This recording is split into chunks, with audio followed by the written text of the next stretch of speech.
এগুলো দেখতে চাই না, এগুলোর বাইরে আমরা থাকতে চাই, আমরা শান্তি চাই।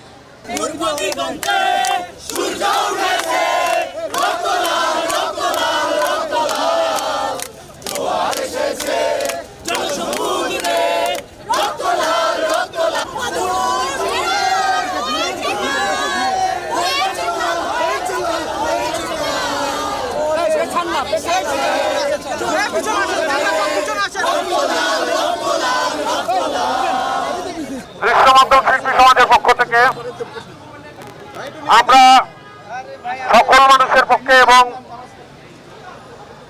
আমাদের দেশে যে অবস্থা বর্তমানে সৃষ্টি হয়েছে তাতে আমরা আসলে